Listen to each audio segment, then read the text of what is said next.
Back here in Philadelphia, where Louisville leads by 16. Led by Asia Taylor, who just had 4 points and 4 rebounds in 60 minutes in the prior contest against SMU, but here with a stealthy 17 and 6 board. And Taylor has just been so explosive today, using her size and her athleticism to do it all on the floor, and I am so impressed with how well she's done on defense as well, getting hands in and getting opportunities offensively. But this is a player who has really come through big tonight for Louisville.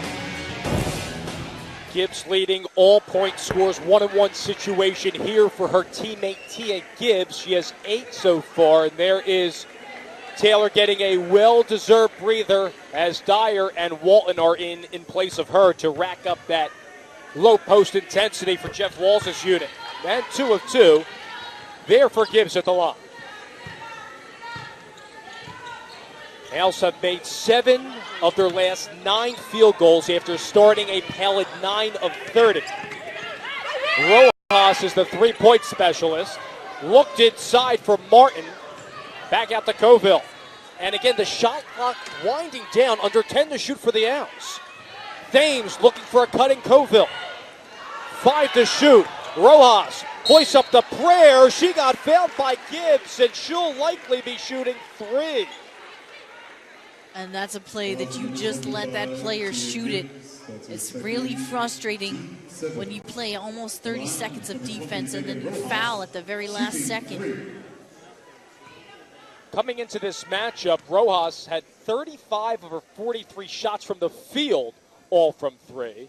And she's at the line trying to get some easy points here for Temple Owls. Well, they really need someone to come through and step up and get some offense going. So I think a good choice getting Rojas in the game. See what she's got. She hasn't played much, and there haven't been others that have stepped up today. Tia Gibbs takes a seat. Bria Smith, as a result, will come back in. And another one here for Rojas. In fact, there's only 8 active players that will see time here for Temple, Rojas being one of them. Also, Rateska Brown, who comes off the bench. Another player with Fitzgerald out there, you see her right next to Brown.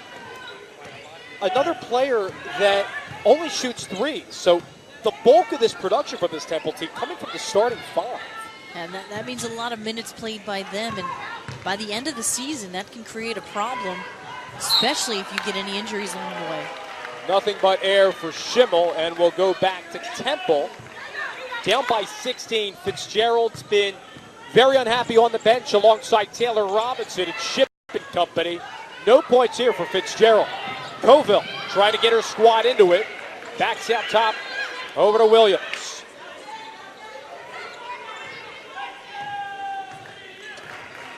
And now 10 to shoot for the Owls. Thames trying to split 2, and she gets the roll to go. Thames has 18 points for TU. Thames has been that lone ranger, really showing her offensive versatility. Off of Walton, picked up by Rojas, and all of a sudden we have a 14-point game. Williams finding Coville. Didn't want to shoot the 3. Gives it up to Thames. Now Coville has it. Off the back heel, and the rebound over to Smith. And that hesitation you don't want to see in a player. You want to pull the trigger and shoot it as soon as you get that opportunity to. Kind of shows Coville maybe not feeling as confident in her offense today. Boy, that was an integral possession for the Owls to try to cut this lead closer to 10. Dyer spinning through, collecting her own miss, 0 for 2 on the attempt, but turning garbage into goal that time was Walton. Walton's another tough player down low. That's where Louisville's really hurt Temple, down low in the paint. Rojas using her speed, dashes to the basket, offensive foul. She was out of control, and the charge was taken by Walton. And not something you normally see Rojas doing, taking it to the basket. More of that perimeter type shooter. Walton will come out. Merritt comes in as well for Temple. There you see Asia Taylor inbounding the ball tonight. Nyemke will run up top with Shoni Schimmel. And on cue, Schimmel has it with Smith. Schimmel keeping it herself, coasting on the weak side. Taylor couldn't finish. Thames was in her way. Merritt saved it to Rojas. Temple lucking out that time. because Louisville getting too many second chance opportunities. Temple's got to really put a body on someone. They've not put bodies on people. I believe we have another 10-second violation against the Owls. I believe that's the second time it's happened in this contest. And that's the new rule this year, is that 10-second backcourt. So they've got to get it over a little quicker, so that token pressure has given them a little bit of a problem. Because it's not like the men. They didn't add 35 seconds. It's 10-second backcourt with the 30-second shot clock remaining. Smith outside to Dinas, who just checked in. Merritt's all over Smith, and 10 to shoot for Bria. Hammond trying to work this high low. They've been doing that perfectly with Taylor. Couldn't finish on the first attempt. Puts it up, and she'll go to the line.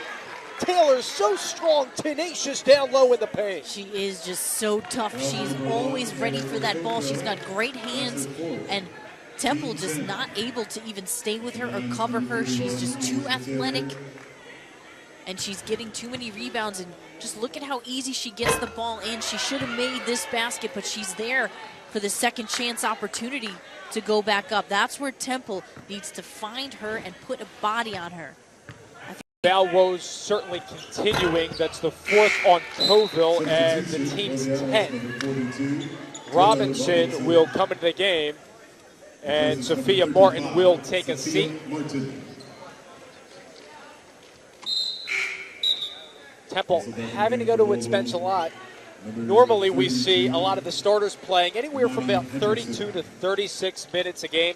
You can't accomplish that when you're already in the double bonus. You really can, and that's why it's a struggle for Temple if they do get in foul trouble.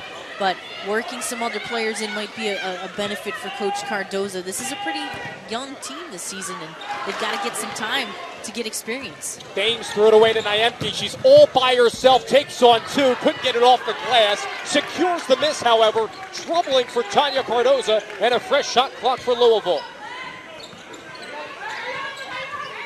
Taylor with Merritt on a mismatch. Over to Nyemke. Splits two off the window. Oh, that was pretty. Nice penetration by Nyemke. If Nyemke can get that perimeter shot, she's going to be a tough player because she had that shot first. She averages less than 2 points a game. In fact, her first basket of the afternoon for Nyemke. Right on cue, getting past Rojas off the window, catapulting Louisville to a nice lead, up by 19 over Temple.